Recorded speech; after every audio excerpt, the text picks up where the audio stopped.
The players and the league met for 16 and a half hours yesterday into the early morning hours of today, trying to hammer out an agreement. It was an incredible amount of progress that got made after it's basically been almost no progress for 3 months. So where do things stand? Could we have an agreement in place today?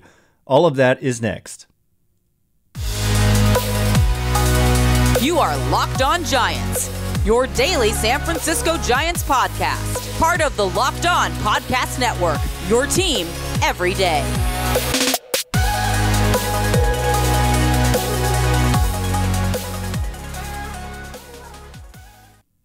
Hello and welcome to Locked On Giants, part of the Locked On Podcast Network, your team every day. My name is Ben Kaspick, and on this show we provide episodes 3 days a week until the lockout ends, which could be soon, talking about the San Francisco Giants in a way that's data-driven and rational, but also simple, passionate, and accessible to all. I'm a former contributor for the baseball statistics and analysis websites Beyond the Box Score and Rotographs. I've been podcasting about the Giants since 2015, and I'm a lifelong fan. Thank you for making Locked On Giants your first listen every day. We're free and available on all platforms, including YouTube, so check us out there if you have not already. And coming up on today's show, we're going to talk about the latest with the collective bargaining agreement. As you know, there's been a lockout since early December. We're about 3 months in. We are 3 months in now, and very little progress has been made, except starting last week, they started meeting every day in Florida, and yesterday was Major League Baseball's kind of self-imposed time limit. That's not exactly the word. Deadlines. There we go. They said an agreement needed to be in place by yesterday in order to preserve opening day. While they don't really have the power to just unilaterally impose the schedule, and so it is something that can be negotiated, it did seem to spur some action because we had 16 and a half hours of negotiations. They started at 10 o'clock in the morning Eastern time, and they went until 2:30 in the morning late that night into the next morning, 16 and a half hours later. And so, man, I mean, we're going to give you the latest on what's going on, and it seems possible now that a deal is within reach. So where do things stand as of right now? Well, there are just a number of issues that they're trying to push through. I think the big kind of breakthroughs that we heard about yesterday were that it seems that a 12-team playoff seems to be agreed to. We have multiple reporters saying that they agree in principle to have expanded postseason to 12 teams. Now, this would be a win for the owners. The owners want expanded playoffs because with it comes additional television revenue. I believe ESPN has secured the rights to an expanded playoff round. We have heard that they would pay $100 million for a 14-team playoff and about $85 million for a 12-team playoff. So there's $85 million plus additional ticket sales and gate revenue. And yeah, so that seems to be agreed to. And we kind of heard that in exchange, well, we don't know exactly what it would be in exchange, but we also heard that the two sides have agreed in principle that the CBT, the competitive balance tax, also known as the luxury tax, the penalties for exceeding the different thresholds would not go up. Now, to me, right off the bat, that doesn't really sound like a win for players, just keeping the status quo with the penalties. But what remains in play is the thresholds rising. Now, the latest we heard, there was a report last night that they were up to the $230 million range for the first threshold. And I said on Twitter, if that's true, then a deal could be close. And then just a few minutes later, John Heyman followed up on his tweet by saying, the league is at $220 million and the players want $230 plus. And so it wasn't true. And at $220 million, it's still up $10 million from where it was in 2021, which was $210 million. But to me, it needs to get up to at least $230 million for that first threshold in order for the players to consider accepting such a deal. And so they're close. If you keep the penalties the same and you start talking 230 for the first luxury tax threshold, then to me, you're close to a deal, especially if you've agreed on expanded playoffs. And there are a number of other things that they're talking about. Some other components that are player friendly include increases to the minimum salary. The latest we've heard, the league is up to at least around $670,000, which would be a $100,000 increase from 2021. The players are still asking for closer to $800,000, like $775,000. But to me, if that gets up to $700,000, again, you start to have the makings of a deal. And this would be going up each year of a 5-year new collective bargaining agreement. And also in play is a pre-arbitration bonus pool. The league is reportedly at $25 million annually into this new pre-arbitration bonus pool, and so much more. So we're going to continue to break this down in just a minute. And also coming up today, we're going to start the first of a recurring kind of theme for us here, as we're going to look at the starting pitching in the National League West and kind of rank the teams in the division and where the Giants fall into that. So stay tuned for all of that next. But first, football might be over for this season, but basketball is in full steam for both pro and college hoops. From all the latest odds, totals, player performance props to where the next fired coach is going to land, BetOnline.net is the #1 spot for all your sports betting needs. BetOnline remains the best spot for all your sports scores, podcasts, and news this season. And it's not just basketball. BetOnline.net is your source for hockey, boxing, and UFC odds, right to the Olympic coverage and information. And of course, baseball, which actually to me could be right around the corner. It is not something that I saw coming going into yesterday, but I'm more optimistic than I've been at any point in the last 3 months.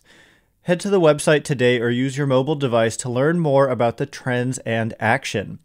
BetOnline, where the game starts. All right, as promised, we are going to continue talking about the latest with the collective bargaining agreement and the negotiations trying to hammer out a new one, which would end the lockout and push us into a frenzy of activity. Whenever at this point the lockout ends, we'll be about a month away from regular season baseball. Whether it's today and starting the season on time, or at whatever point, we'd be about a month away whenever an agreement is finally reached. And there's a lot of free agency left. There's spring training that needs to happen, so it will be crazy. Locked On MLB Prospects host Lindsey Crosby is a prospect encyclopedia, and he's going deep on the MLB stars of tomorrow. That show is free and available wherever you get your podcasts. Thanks for making Locked On Giants your first listen every day. Make Locked On MLB Prospects your second listen today. So yeah, let's continue talking about where these negotiations stand. I do just want to point out something I touched upon earlier, which is that the league can't just say opening day is canceled. It is really something that the players have a say in, and the league has said that salaries will not be paid for missed games, and they can try to make that case, but the players can always negotiate to get compensated for games missed. But the league is basically posturing and just saying, we're not going to pay that back. It is a hard deadline. But the players have leverage themselves. They could say, we're not going to agree to expanded postseason if we're not compensated for 162 games. And so there is a risk. I should say that the league extended its deadline. It was supposed to be the end of yesterday, but because they met so long, 16 and a half hours, at the end of last night, late into the night, we learned that the league had extended its deadline to 5 p.m. Eastern time today. So by the time you're listening to this episode, that may have even passed. And so to me, once we pass the deadline, there's the potential for things to actually go backwards and unravel, because like I said, the players could start demanding that they do get compensated for a full 162 games, even if the league starts saying we're taking games off the table. And then that, the players could say we demand our full salaries, and the league would say we're not going to give you that unless you give us something else. And it could set us back significantly. And so I hope that there's an agreement in place today. I'm sure everybody listening here hopes that there's an agreement in place today. And it honestly seemed like it actually might happen as of yesterday. And the fact that, honestly, it does feel like it is a distinct possibility that an agreement could be reached. But it still seems that the league needs to make some movement towards the players. I do believe $230 million luxury tax. The players are asking for $245. Again, the league is at $220 reportedly. I do believe $230 million would be a number at which the players would feel comfortable accepting a deal. A $20 million increase from the $210 million that it was in 2021. And of course, the luxury tax threshold has kind of functioned like a salary cap. And so the players feel like that threshold needs to increase a lot to keep up with A, inflation, and B, revenue growth. Because reportedly, we don't actually know exactly what team revenues are, as far as I know. We have estimates left and right, but actually, as far as I know, we don't actually have the financial data on all of these different teams. But an increase from 210 to 230 would be a 9.5% increase. And I think that that's more reasonable than the much smaller gains that the league has been offering. For a long time, the league was offering just $214 million, up just $4 million from 2021. So the pre-arbitration bonus pool is a big deal, and the players, last we've heard, are asking for over $100 million, and the league is at just 25. So that could be a big holdup.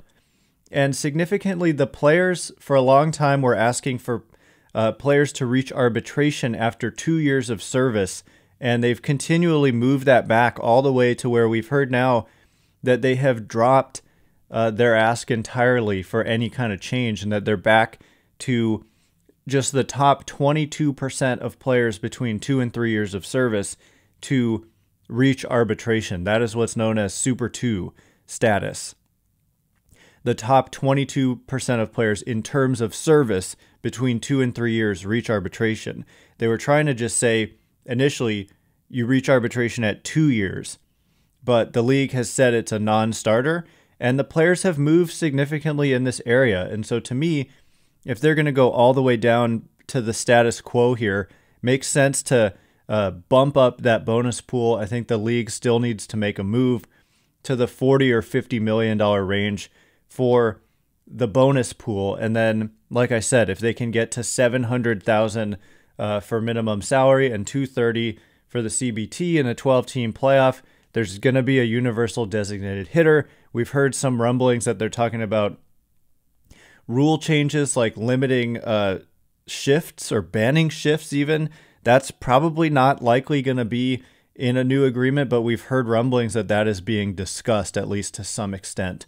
So the fact is they're meeting today, and it's tomorrow's episode when we talk about what ends up happening today is going to be huge because, regardless, a lot of progress was made. I hope that they can kind of, I don't know that you can lock in some of these agreements and basically say we've agreed to everything, but we're still negotiating the thresholds for the CBT. I doubt it, because I do think that if the league starts taking games off the table, it is going to change what the players are willing to do, especially if the league is saying we're not going to pay players for these missed games. So anyway, that's kind of the latest. I'm refreshing Twitter like a madman. I just see now that Bob Nightingale says the Players Union just submitted their proposal to MLB, and I believe MLB made a proposal earlier in the day to the Players Association. So I haven't refreshed Twitter like this since the MLB trade deadline, it's very much like the MLB trade deadline. Last night, it was a bit of a frenzy. And I just have to say, it's kind of a minor miracle that they even got to this point. It did seem like they were going nowhere. I had almost no hope entering yesterday for an agreement anytime soon, really. And then all of that changed yesterday. So remains to be seen what's going to happen. But this is the most optimistic, certainly, that I have been since the lockout began. And tomorrow's going to be a huge day. The rest of today is going to be huge. And then tomorrow we'll have everything for you. So coming up next, I want to look at the starting pitching in the National League West. Where do the Giants rank and where does everybody else rank? So we'll get into all of that in just a minute. But first, it's that time of year I've pretty much given up on all of my New Year's resolutions, but not this year. I'm sticking to my resolution to eat right thanks to Built Bar. It almost feels like it's not really a resolution because I actually enjoy eating them. Have you tried the Puffs? If you haven't, you're missing out on one of Built Bar's best tasting bars. Puffs are the first ever protein-infused marshmallow. They're fluffy, they're marshmallowy, they're not just a protein bar, they're a treat, and they're covered in 100% real chocolate as well. Sounds delicious, right? Well, most Built Bars contain just 130 calories and 4 grams of sugar, so you can eat this delicious treat and feel good about it as well. They also have about 17 grams of protein in a typical bar. Go to Built.com, use promo code LOCKED15 and get 15% off your order. Use promo code LOCKED15 for 15% off at Built.com. This episode is brought to you by Rock Auto. With the ever-increasing numbers of makes and models, it's now impossible for your local chain auto parts store to stock all the parts you need. Why endure the often pointless or seemingly intimidating questioning? Is your Odyssey an LX or an EX? And wait while the person behind the counter orders the parts on their computer, choosing the only brand their warehouse happens to carry.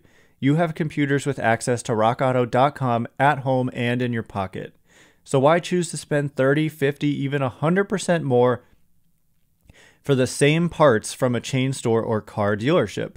Random example, a Honda Odyssey fuel pump is $353 from a chain store and just $216 from Rock Auto.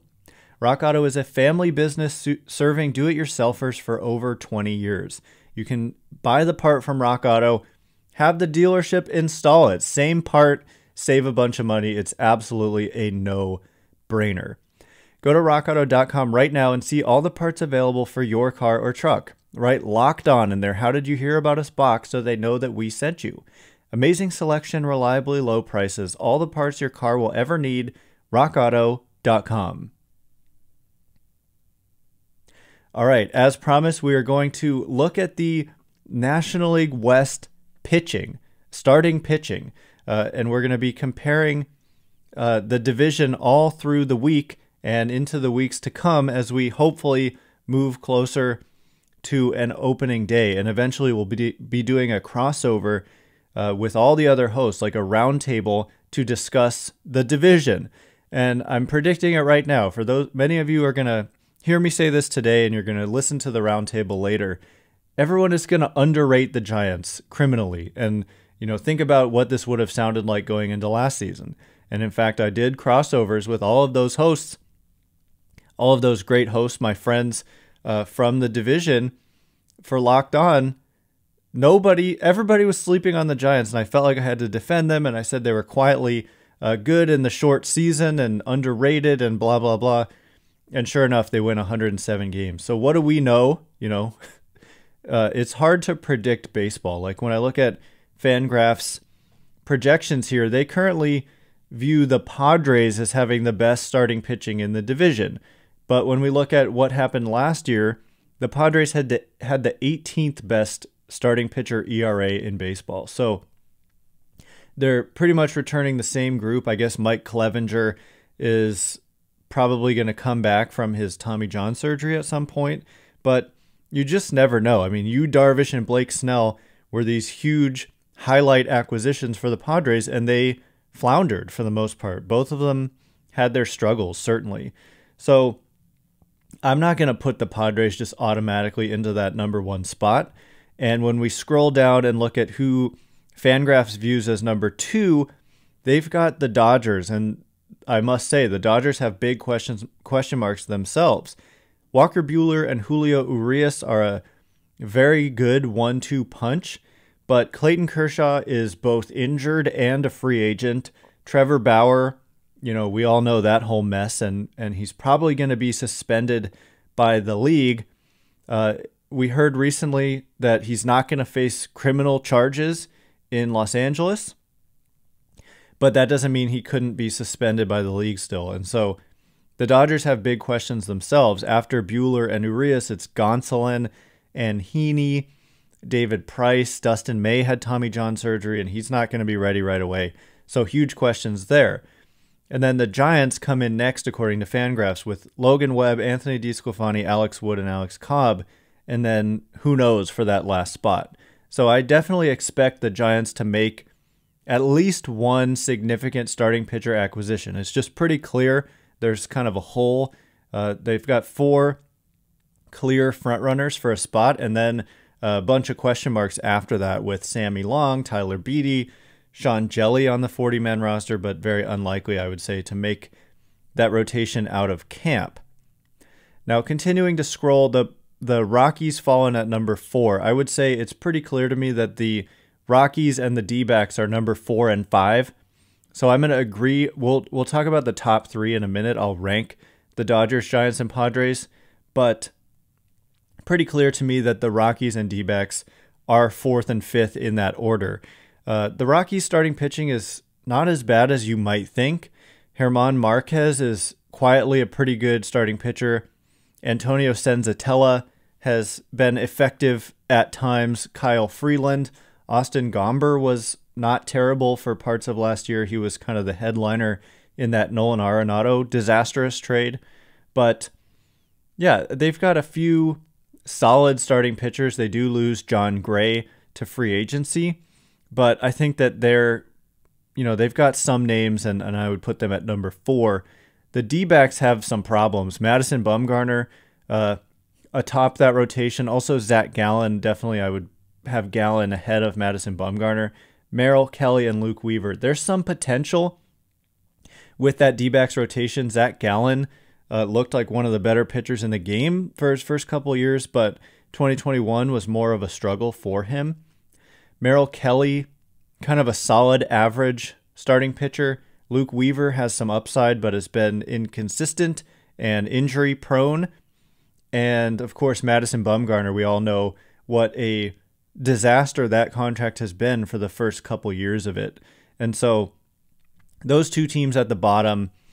And I mean, it's hard for me to say, look, the Giants have the best starting pitching in the NL West. I think they have a high floor if those guys are healthy. The Giants have one of the more injury risk. They have more injury risk than some of these other teams in the division in their starting rotation. Alex Cobb and Alex Wood have histories of being injured. Anthony DeSclafani had some trouble in 2020.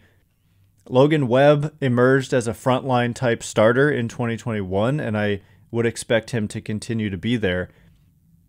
So it's really hard for me to say. I might just have the Giants third, but they have the potential to be better than that. And I also must point out the Giants were third in all of baseball in starting pitcher ERA in 2021. The Dodgers were first. I would probably put the Dodgers first here again.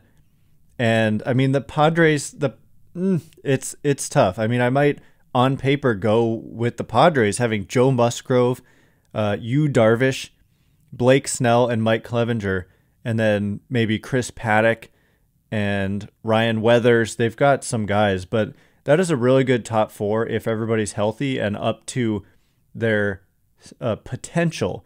But of course, we saw that potential doesn't necessarily mean anything with the Padres in 2021. And then the Dodgers, I just expect them maybe to re-sign a Clayton Kershaw, and then you've got Buehler, Urias, Kershaw.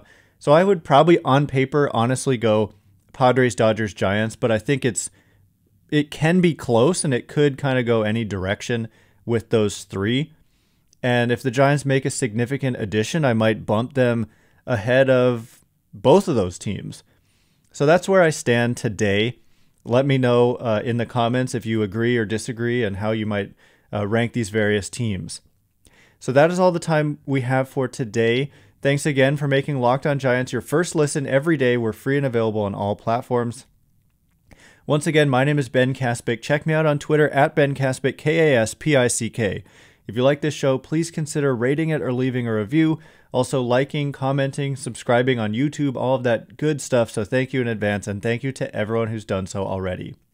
I can't wait to be with you again 2 more times this week. Maybe more if the lockout ends. I'm not entirely sure what the plan would be there, but at least 2 more times this week, including tomorrow, talking about what happens today with the potential for a new deal and the lockout ending, a very real possibility today. So I can't wait to be with you again then. Thanks again for listening. Stay locked on Giants.